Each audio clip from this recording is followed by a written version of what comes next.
মহাদেবের ডাকে মনে ভরা ভক্তি নিয়ে হাজার হাজার মানুষ চলেছে তারকেশ্বরের উদ্দেশ্যে।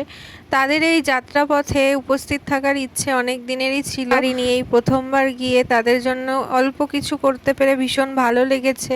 কি করে যে কতটা সময় ওখানে কেটে গেল বুঝতেই পারলাম না। এত ক্লান্তি কষ্টের মাঝেও তাদের মুখে একটু হাসি ফোটাতে পারাই হচ্ছে বড় আনন্দের। কত ছোট ছোট শিশু থেকে বৃদ্ধরা সকলেই ভক্তি নিয়ে চলেছে তারকেশ্বরের উদ্দেশ্যে। অনেক দামি জিনিস কিনেও যতটা শান্তি মনে পাওয়া যায় না, এই ছোট ছোট সেবায় নিজেকে নিয়োজিত করে যেটা পাওয়া যায়। দামি জিনিস কেনার থেকেও এই ছোট ছোট আনন্দগুলো জীবনে অনেক মূল্যবান। গতকাল এত ভালো লেগেছে, এই আনন্দ ভাষায় প্রকাশ করা সম্ভব নয়। মহাদেবের কাছে বলবো যে সকল জলযাত্রীদের মনস্কামনা তুমি পূর্ণ করো, তাদের ইচ্ছে পূরণ করো, তাদেরকে ভালো রেখো।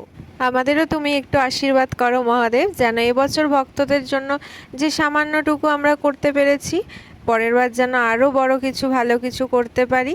এটুকুই শুধু তুমি দেখো, রক্ষা করো, ভালো রেখো, সুস্থ রেখো, কারণ আমরা জানি তুমি চাইলে সবই সম্ভব। হর হর মহাদেব।